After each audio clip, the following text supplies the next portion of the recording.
Fear rises when someone approaches the parts of you that were never protected. The fear you feel when someone gets too close often doesn't come from the present relationship at all.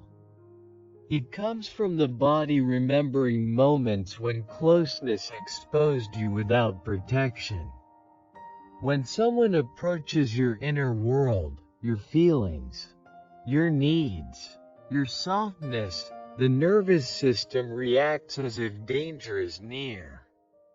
Not because the person is unsafe, but because those parts of you were once left unsupported. This fear is not irrational. It is historical. Mental health struggles appear when people judge this reaction instead of understanding it. Your body learned that being seen emotionally came with risk, so fear became a boundary. You're not afraid of love. You're afraid of being unprotected inside love. 2. Closeness once meant losing control over your emotional safety. For many people, closeness came with emotional unpredictability, attention followed by withdrawal, warmth followed by silence. The nervous system learned that proximity meant instability. When someone gets close now, fear appears because the body anticipates loss of control over emotional safety. This is why you may feel anxious, restless, or suddenly guarded. Mental health suffers when this reaction is misunderstood as commitment issues or avoidance. In reality, the body is trying to stay regulated. Fear shows up not to stop connection, but to slow it down. 3. Being emotionally seen once felt more dangerous than being alone. Loneliness can feel familiar. Visibility can feel threatening. When being emotionally seen once led to dismissal or misunderstanding, the nervous system learned that closeness was more painful than isolation.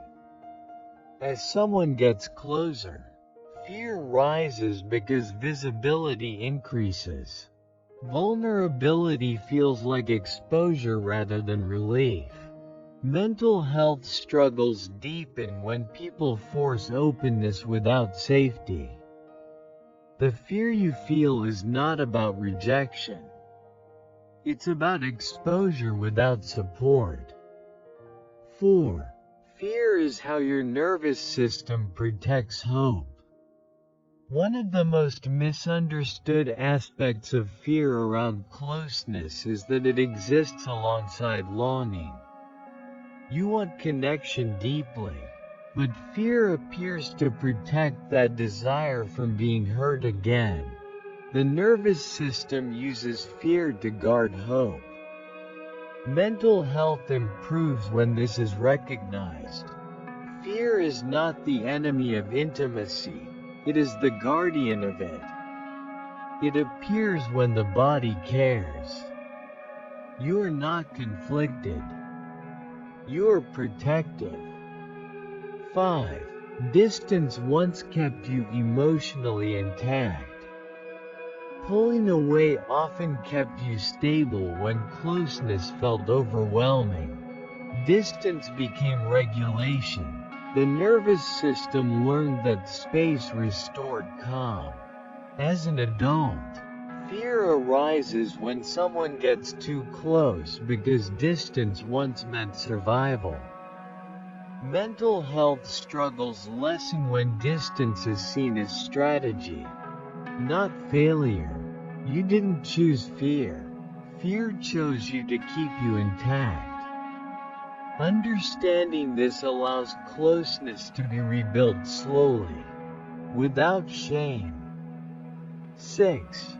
Healing begins when fear is understood as protection, not resistance. Healing does not begin by trying to eliminate fear when someone gets close. It begins when you understand why that fear exists. Fear around closeness is not evidence that you are incapable of intimacy. It is evidence that your nervous system learned to protect itself when emotional proximity once came without safety. When fear is seen as protection rather than resistance, the body no longer has to fight itself. As this understanding settles, something softens.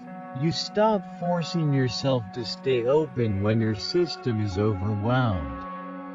You begin to pace connection, allowing closeness to unfold in ways that support regulation rather than triggering alarm. Mental health improves when fear is listened to, not overridden. The body learns that it does not have to choose between connection and safety. Both can coexist. Healing fear does not mean rushing intimacy. It means creating conditions where closeness is predictable, responsive, and emotionally present.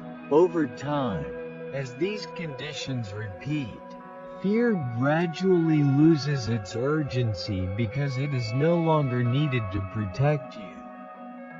This content is for educational and reflective purposes only. It is based on real-life experiences and personal growth journeys, shared to invite awareness, not conclusions.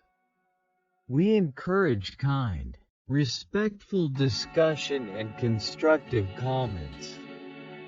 In the next reflection, why you struggle in long-term relationships, we will explore how unresolved fear, unmet needs, and early attachment patterns shape endurance in relationships, and why staying connected over time can feel more challenging than forming the connection itself.